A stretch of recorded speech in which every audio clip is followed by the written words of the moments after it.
श्रीलक्ष्मीसहस्रं प्रादुर्भावस्तबकः।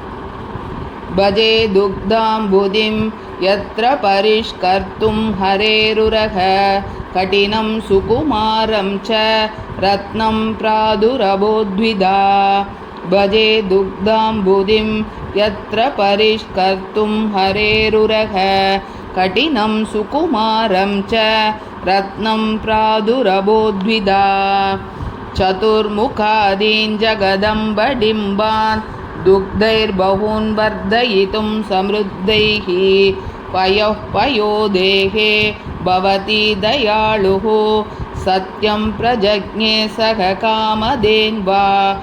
द्वयोज्ज्वलं दुग्धपयोधिमध्ये महोद्वयं देवि सहोदियाय। हरेरुरोभूषणम् एकमासीत् अन्यच्चिरोभूषणमष्टमूर्तेः। जीवं जीवं प्रत्युदारां समृद्धिं कर्तुं हर्तुं कञ्जधामे तमांसि। सर्वं त्रातुं सत्कदम्बं पुराब्धेः चान्द्रीमूर्तिर्जायते तावकी च। विश्वासे जनकं मुखं तव पयः सिन्धुरुदञ्च तदा शङ्कित्वा विकलत्कलङ्कमपरं चन्द्राङ्कुरं शङ्करः। न्यस्तं मस्तपदे विदुं प्रथमतो नूनं वृषं न्यूनमिति। अम्बभ्रंशयितुं स्तुवन्निव शिरः कम्पं रमे निर्ममे। दातुं त्वां पुरुषोत्तमाय तनयां पद्मे गृहीतव्रतः। प्रादात् कामगवी मुदे सुमनसां पानीयमभ्यम्बुधिः। कञ्चित् सप्तिमनुत्तमं मघवते कल्पद्रुमं चेष्टदं। सर्वज्ञाय सितां शुकं धृतजटावर्गाय दिग्वाससे। अष्टादब्धेरमुदकलशं त्वाददे देवसङ्गः। श्रीमानुच्चैश्रवसममरक्ष्मापदिश्चन्द्रमीशः। तेषाम् एकं न किल जगृहे त्वां शुभां एव शार्ङ्गी। पद्मे सारग्रहणनिपुणः पारिशेष्यात् ग्रहीतुं। छायामुखे जननि चान्द्रमसि तवासीत् कल्पद्रुपल्लवरुचिकरयोः पदोश्च। सौधो रसे वचसि संवदतो न मिथ्या। भ्रातृश्रियं सगभुवः परिबिभ्रतीति। सुधादयः सन्तु तथापि तोयदिः ध्रुवं भवत्यैव भवत्यपत्यवान्। गुणारमे जाग्रदुविक्रमादयो गुणी महोदारतयैव भूपतिः। शाम्यत्पन्नः वक्त्रकोटरमरुन् उन्नोर्मि सङ्घट्टनात्। जाटित्योर्ध्वविसारि दुग्धकणिका निष्पन्नपुष्पाञ्जलिः। सिन्धुर्मन्तवसुन्धरा मृदुदयद् दुन्दुं ध्वनिच्छद्मना। स्तुत्वा माधवमद्भुताम् अलभत त्वामम्ब कन्यामणिं। सिन्धुक्रोडस्तपुटविलुटन् मन्तलब्धावतारैः। दुन्दुंकारैस्तुदुदयमहे दुन्दुभिः श्रीमतिश्रीः।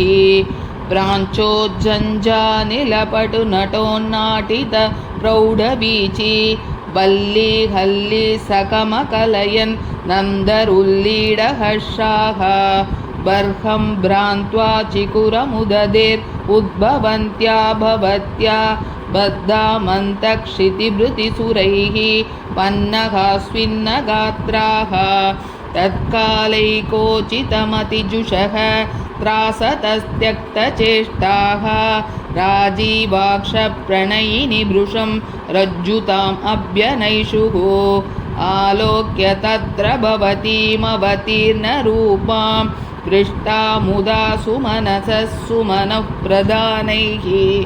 पिण्डी भवद्भिरखिलाम्ब पयोः पयोदेये डिण्डीरखण्डनिवहैः सममाप्लवन्त। अम्ब स्वयं त्वयि चिरादवतीर्णवत्यां मन्तश्रमव्यपनयाय मखाशनानां श्रान्ता गिरज्जुकबलीकृति शङ्क एव क्षीरोदरोदसि शनैरनिलैश्चचार सान्द्रोत्कण्ठाम् अश्रुणमधुजित्सादरापाङ्गदारा सद्रीचीपिश्वसनविसरद्दुग्धवीचीभिरब्धिः उद्वाहाख्यं कमपि भवतीम् उत्सवं लप्स्यमानां मातस्तातो मधुरमनयन् मङ्गलस्नानकर्म सुधोदधि समुद्भवत्सुरतरुच्छडान्तर्गते मनोज्ञमणिमण्टपे महति रत्नसिंहासने स्थिता मणिसरोरुहे त्रिदशसुन्दरी सेवितां जयाय भवतीमहं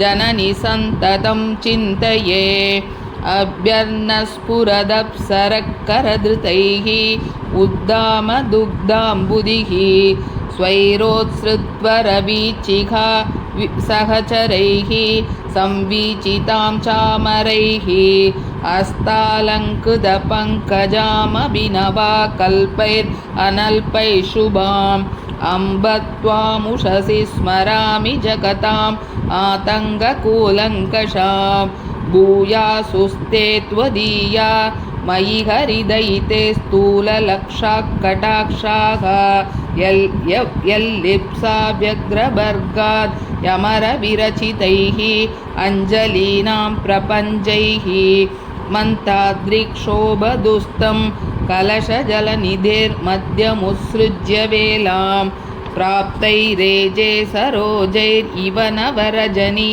नायकालोकमूकैः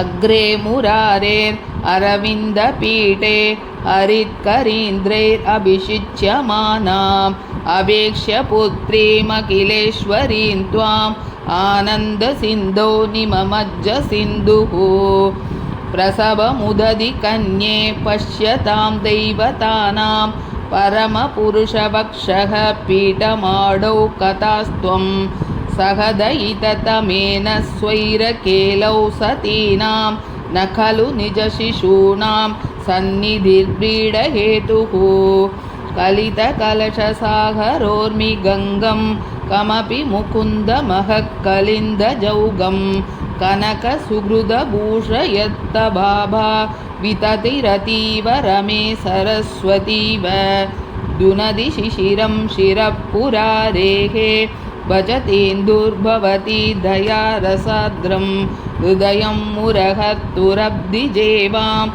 उचितैव स्थितिरुद्भवानुरूपा कमले तोषयितुं त्वां कान्तभुजान्तरनिशान्तमुपयान्तिं प्रायच्छदूर्मिहस्तैः रत्नं रत्नगणमम्बुधिहरणं कमले तोषयितुं त्वां कान्तभुजान्तरनिशान्तमुपयान्तिं प्रायच्छदूर्मिहस्तैः रत्नं रत्नगणमम्बुधिः हरणम् इति श्रीमद्वेङ्कटाद्वरिविरचिते श्रीलक्ष्मीसहस्रे प्रादुर्भावस्तबकः द्वितीयः।